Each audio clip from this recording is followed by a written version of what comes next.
한국 수출은 역대 최고를 찍었다는데 왜 내 주머니 사정은 점점 더 팍팍해지는 걸까요? 반도체로 돈을 쓸어 담는다는데 정작 청년들은 일자리를 포기하고 집으로 숨어들고 있습니다. 2025년 경제 성장률 1%라는 숫자 뒤에는 아주 무서운 진실이 숨겨져 있습니다. 대다수 국민이 몸담고 있는 내수 시장은 뒷걸음질 치는데 일부 대기업만 멱살 잡고 수치를 끌어올린 착시 현상이기 때문이죠.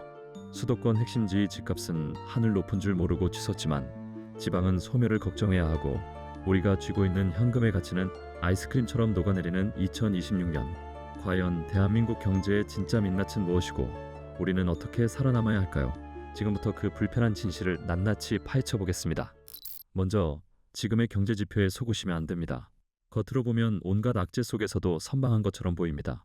하지만 이건 마치 전교 꼴찌가 수학 한 과목만 100점을 맞아서 평균 점수를 올려놓은 것과 같습니다. 삼성전자와 SK하이닉스가 AI 반도체 열풍을 타고 수출을 20% 넘게 늘렸지만 나머지 과목들은 전부 낙제점입니다. 뉴스에 나오는 방산 수출 대박, 자동차 호황 같은 화려한 헤드라인은 소수의 잔치일 뿐입니다. 정작 우리 이웃인 식당 사장님, 학원 선생님, 일반 직장인들이 속한 내수 시장은 침몰하고 있으니까요. 배의 한쪽은 물에 잠기는데 반대쪽만 둥둥 떠있는 기형적인 모습이 바로 지금의 한국 경제입니다. 가장 뼈아픈 건 사라진 청년들입니다. 실업률 통계에도 잡히지 않는 아예 구직을 단념한 쉬었음 청년이 수십만 명입니다. 조선소 같은 현장에는 일할 사람이 없어 외국인 노동자로 채우는데 우리 청년들은 경기장 밖으로 나가버린 겁니다. 왜냐고요? 기업들이 한국을 떠나고 있기 때문입니다. 국내에서는 돈 벌 기회가 안 보이니까요. 대통령이 투자를 독려해도 기업들은 냉정합니다. 수익이 난다면 빚을 내서라도 투자하는 게 기업인데 지금은 미국으로 동남아로 공장을 옮기고 있습니다. 한국이라는 성장 엔진이 꺼졌다는 가장 확실한 증거죠. 지금 우리 경제를 그나마 굴러가게 하는 건 우리 스스로의 힘이 아닙니다. 외부에서 불어오는 세 가지 바람 덕분입니다. 트럼프의 관세 전쟁, 러시아 우크라이나 전쟁, 그리고 미중 AI 패권 경쟁이죠. 전쟁 때문에 무기가 필요해진 유럽이 우리 방산물자를 사가고 AI 데이터 센터 붐으로 고성능 메모리가 팔리는 겁니다. 남의 집에 불이 나서 소화기를 팔아먹고 사는 격인데 만약 이 바람이 멈추면 어떻게 될까요? 우리 경제는 그 즉시 멈춰설 수밖에 없습니다. 환율이 1450원대를 오르내리는 것도 심각한 신호입니다. 달러 가치가 약해지는데 원화는 더 약해서 꼬꾸라지고 있습니다. 이건 한국 경제 기초 체력이 바닥났다는 뜻입니다. 기업도 개인도 원화를 팔고 달러를 사서 해외로 나가고 있습니다. 한국에 투자해서는 미래가 없다고 판단한 주체들이 자본 탈출을 하고 있는 겁니다. 더 암울한 건 우리 산업 전반이 혁신을 잃어버렸다는 점입니다. 농업, 교육, 서비스업 등 어디든 새로운 기술을 들고 들어가려 하면 기득권과 정치 논리가 가로막습니다. 낡은 건물을 리모델링 해야 하는데 세입자들의 반대로 무너져가는 집에서 계속 살고 있는 꼴이죠.